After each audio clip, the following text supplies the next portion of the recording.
Bienvenido a esta sesión que hemos llamado en esta última parte de desarrollo humano. Es el nombre que le he dado a esta sección que hoy completa la octava intervención. En la anterior decíamos que para considerar que, por ejemplo, en América Latina, que es de la zona, de la región del mundo donde he estado hablando recientemente, debemos incorporar al desarrollo humano los intereses de todas las comunidades que han estado marginadas desde el mismo momento en el que una clase criolla, digámoslo semidirigente, al comenzar el siglo XIX, inicia las luchas de independencia y se consolida y crea el matrimonio original en esta región del mundo, como lo hay en todas las regiones del mundo, y llamamos matrimonio original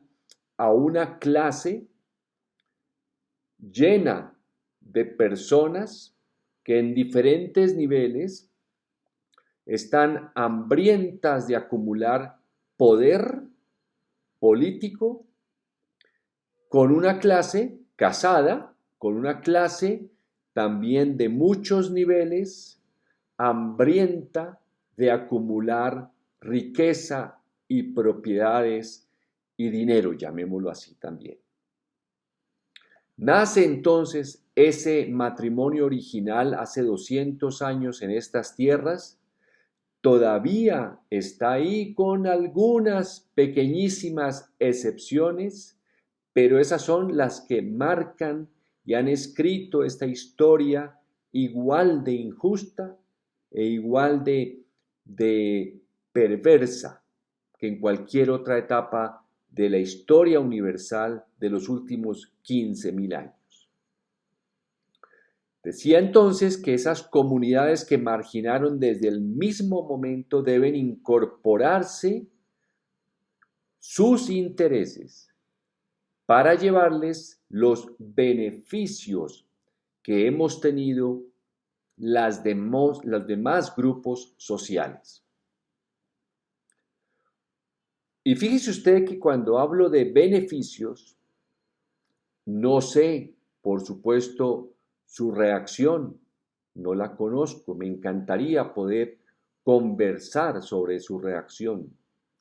Pero cuando hablamos de beneficios, inmediatamente se piensa en quitarle a unos para llevarle a otros que no tienen. Es tal lo aferrado que está a la mentalidad de esas clases o esos grupos sociales que nacen al margen, nacen en torno mejor a ese matrimonio original, que cada vez que se les toca el tema de llevar beneficios a otros, prenden sus alarmas, prenden su enojo también, se alteran porque inmediatamente reclaman que lo de ellos es producto de su trabajo. Eso es un término que he escuchado recientemente y que me parece muy apropiado. Esa alarma que despierta en estas personas afanosas de acumular en todos los niveles de la sociedad, insisto, se llama una sacralización de la propiedad privada. Antes hubo otras ideas sacralizadas. La más común de todas ha sido las asociadas a los discursos religiosos. Pero también hay un punto en el que la propiedad privada trasciende la sola marcación de territorio que exhiben muchos animales, entre ellos nosotros, los seres humanos, porque somos parte de la naturaleza, somos una expresión de la vida que nace en la Tierra hace 3.500 millones de años. Pero cuando esa marcación del territorio que usted puede ver en muchos programas de animales se hipertrofia, como pasa en estas clases y grupos asociados al matrimonio original, se encienden sus alarmas y se lanzan a la guerra porque lo ven como algo sagrado. De la misma manera que en Europa las autoridades religiosas vieron a partir del comienzo del año 1000 la necesidad de las cruzadas para ir a recuperar Jerusalén.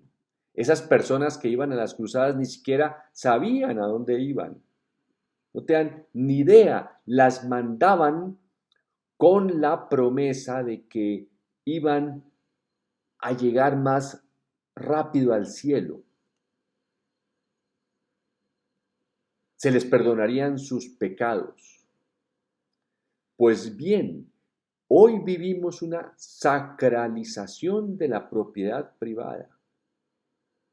Y entonces la palabra beneficios, inmediatamente las personas que tienen esa mentalidad la asocian a que les quitan algo, bien sea a través de impuestos, bien sea las palabras temidas de la expropiación, y se lo llevan a otros.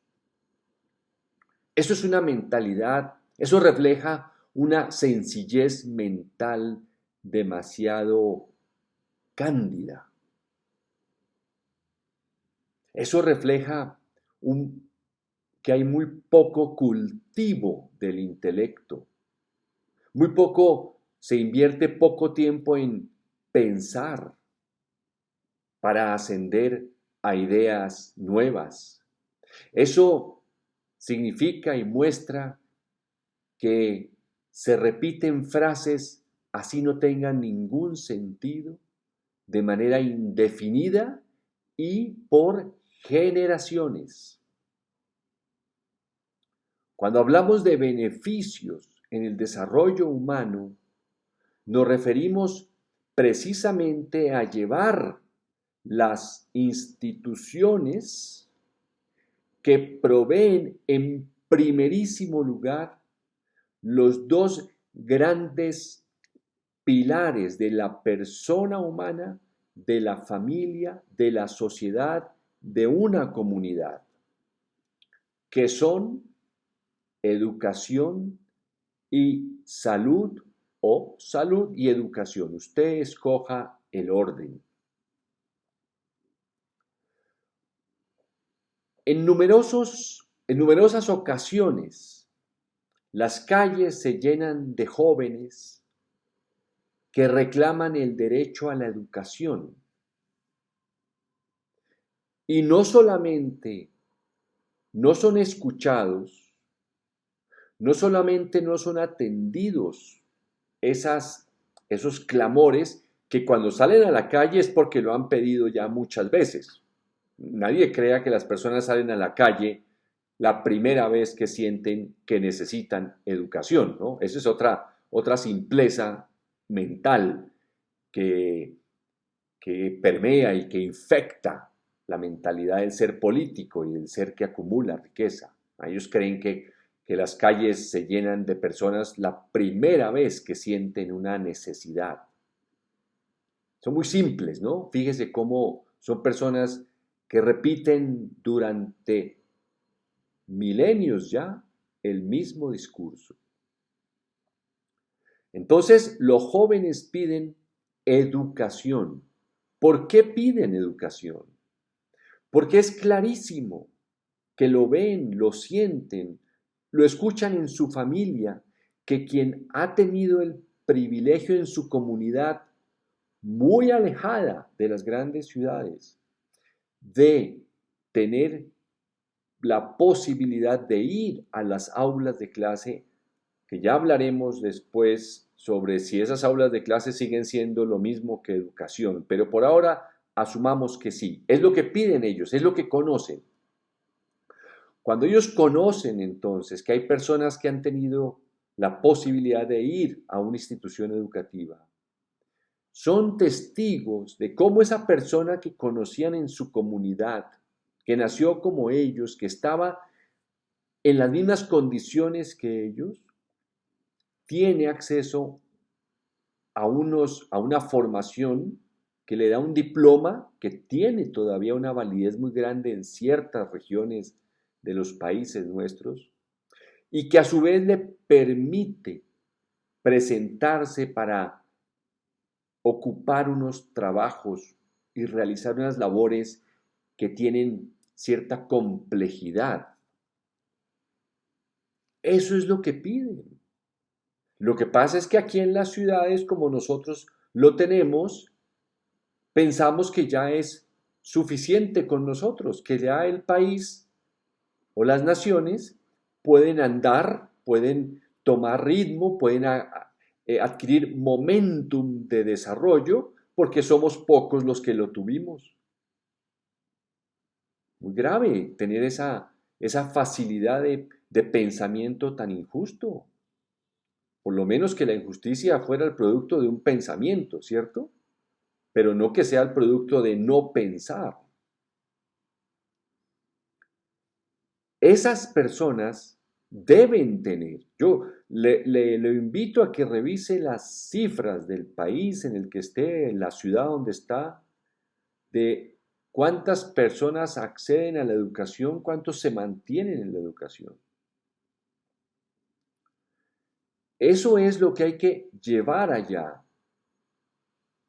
Y yo creo que hay que decirlo desde aquí, y si usted lo repite, no mecánicamente, por supuesto, imagínense, va contrario a todo lo que he expuesto en estos 76 intervenciones, sino si está de acuerdo y si está de acuerdo es porque usted también lo ha meditado, no es porque yo lo esté sugiriendo.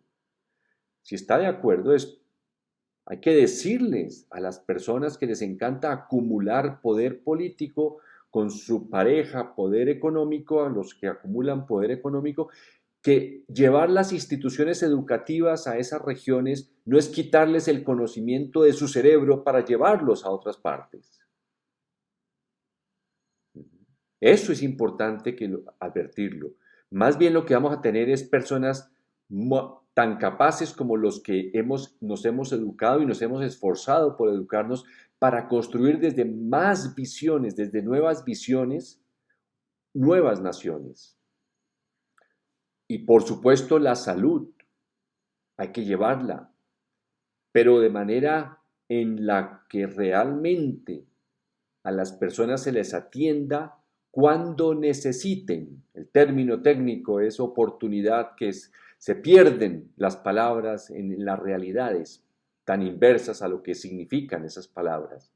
Pero es llevarles de verdad instituciones con profesionales de la salud que los atiendan de la manera como se atienden en las grandes ciudades a las personas que tienen la forma económica de acceder a unos planes de salud que impiden que sus enfermedades progresen, se agraven y los maten.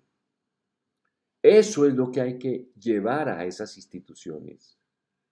Usted sabe muy bien que todos los esfuerzos que ha habido se pierden porque las personas que ejecutan eso son los acumuladores de poder político y los acumuladores de dinero que se mezclan entre los que lo hacen legal e ilegalmente en ambos polos de este matrimonio. Luego, eso es lo que nos referimos por beneficios. Cuando llevamos la educación allá, no es quitarle la educación del que ya la tiene en su cerebro para llevarla allá. Y cuando decimos llevar los beneficios de la salud, no es quitarle la salud al que la tiene para llevársela a otro. Esas son abstracciones que se nos vienen a la cabeza precisamente por esa sencillez mental e intelectual de las clases dirigentes de estas naciones. Seguiremos avanzando en estas intervenciones sobre desarrollo humano. Muchísimas gracias y hasta la próxima.